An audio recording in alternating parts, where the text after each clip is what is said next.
রাত ৩টা। হঠাৎ প্রবাসী স্বামীর কল। অথচ আমরা প্রতিদিন নিয়ম করে একটা নির্দিষ্ট সময় পর্যন্তই কথা বলি। ঘুমের ঘোরে ফোনটা রিসিভ করে জিজ্ঞেস করলাম, "কি ব্যাপার? হঠাৎ করে কল দিয়েছ যে?" ফোনের ওপাশ থেকে সে আমাকে বলতে লাগলেন, "তুই কিভাবে পারলি আমাকে ঠকাতে? তোর জন্য আমি বিদেশে পড়ে আছি। আর সেই তুই কিনা দেশে থেকে নষ্টামি করছিস?" তখন আমি তাকে জিজ্ঞেস করলাম, "কি বলছো তুমি এইসব? আমি কি করেছি? একটু আগেও তো আমার সাথে কি সুন্দর করে কথা বললে, আমাকে ঘুমাতে বললে। তাহলে এখন হঠাৎ করে এমন কি হয়েছে? তুমি আমার সাথে এমন করতেছো কেন?" এরপর সে আমাকে ইমুতে আমারই কিছু পার্সোনাল ছবি পাঠায়, যেগুলো অনেক আগে আমি আমার প্রাক্তনকে দিয়েছিলাম। তখন আমার বয়স কম ছিল, তাই সম্পর্ক টেকেনি। এ ব্যাপারে আমি আর আমার স্বামীকে কিছুই জানাইনি। আমাদের বিবাহিত জীবনের ১ বছর হয়েছে। এই ১ বছরে আমি আমার স্বামীর চোখে সবচেয়ে পবিত্র নারী।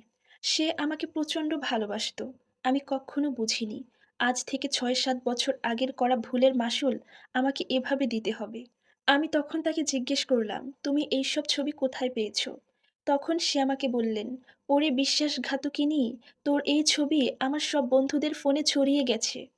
তুই এখন আমাকে বলে দে, আমি কি করে আমার বন্ধুদের সাথে কথা বলবো?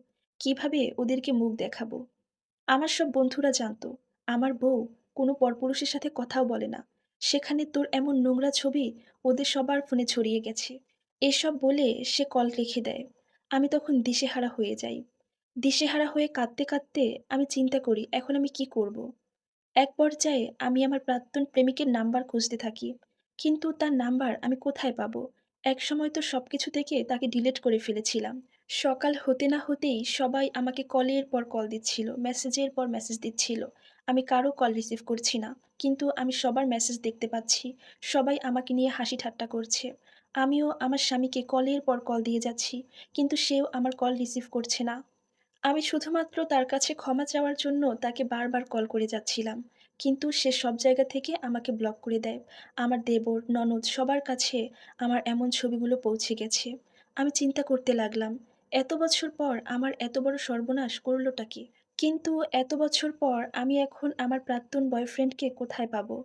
তার ফোন নাম্বারও আমার কাছে নেই, কোনো যোগাযোগ নেই। অবশেষে আমি আমার এক বান্ধবীকে কল করলাম, প্রাক্তন বয়ফ্রেন্ডের খোঁজ নেয়ার জন্য। দেখলাম আমার বান্ধবীও আমাকে নিয়ে হাসাহাসি করে। আমার বান্ধবী আমাকে বলল, "খুব তো ভাব নিয়েছিলি প্রবাসী স্বামীকে নিয়ে। অন্য কোনো পুরুষের সাথে কথাও বলতি না। কিন্তু এখন এটা কি করলি? দেশে থেকে এত নোংরামি করে বেড়াচ্ছিস এখন? তোর স্বামীকে এই ঘটনাগুলো আগে বললেই তো পারতি। তাহলে তো এত সমস্যা হতো না।" আমাকে নিয়ে সবার এত হাসাহাসি, অপমান, অপবাদ আমি আর সহ্য করতে পারছিলাম না। খুব কান্না করছিলাম। শ্বশুরমশাই বলে দিলেন, "কোনো চরিত্রহীন নারীর জায়গা এই বাড়িতে হবে না। কাল সকাল হলেই বাবার বাড়িতে চলে যেও।" সবাই আমার থেকে মুখ ফিরিয়ে নিলেও আমার বাবা-মা মুখ ফেরাতে পারেনি। বাবার বাড়িতে চোরের মতো থাকতাম। সারাদিন রুমের দরজা বন্ধ করে বসে থাকতাম। খাওয়া নেই, ঘুম নেই, চুপচাপ বসে, বসে কান্না করতাম। এভাবে দেখতে, দেখতে একটা মাস পার হয়ে যায়। ৬৫ কেজি ওজন থেকে ৪৫ কেজি ওজন হয় আমার। হঠাৎ একদিন একটা বিদেশি নাম্বার থেকে কল আসে আমার ফোনে। তাও আবার আমার স্বামী যেই দেশে থাকতেন সেই দেশেরই নাম্বার। আমি তখন ফোনটা রিসিভ করলাম। জিজ্ঞেস করলাম, "কে আপনি?" তখন একটা লোক বলে উঠল, "ভাবি, আমাকে মাফ করে দিয়েন।" আমি তখন তাকে জিজ্ঞেস করলাম, "আপনি কে? আর আমার কাছে মাফ চাইছেনই বা কেন?" তখন সে বলল, "ভাবি, কিছুদিন আগে আপনার যে ছবিগুলো ভাইরাল হয়েছিল, ওই ছবিগুলো আমিই ভাইরাল করেছিলাম।" তখন খুব অবাক হয়ে আমি জিজ্ঞেস করলাম, "কিন্তু আপনি ওই ছবিগুলো কোথায় পেলেন?" সে আমাকে বলল, "ভাবি, ছবিগুলো আপনার হাসব্যান্ড দিয়েছিল আমাকে। আর এই ছবিগুলো আপনার গুগল ড্রাইভে ছিল। ভাবি, আপনার স্বামী আমার বন্ধু হয়।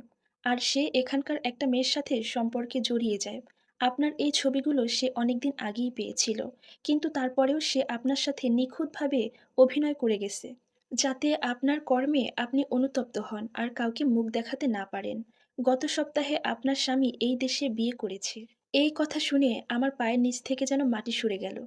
আমি তাকে বললাম, "আপনি যখন এত বড় অন্যায় করেছেন আমার সাথে, তাহলে এই কথাগুলো এখন কেন বলতেছেন আমাকে?"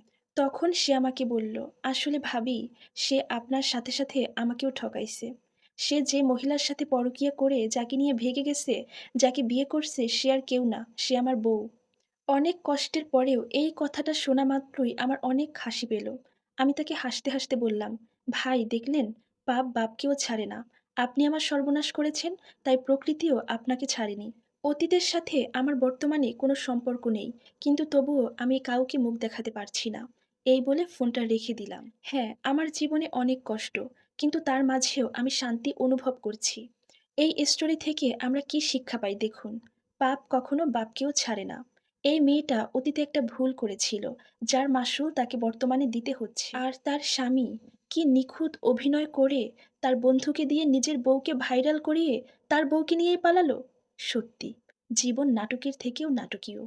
এই সম্পূর্ণ স্টোরির সাথে আমার বাস্তব জীবনের কোনো মিল নেই। ধন্যবাদ।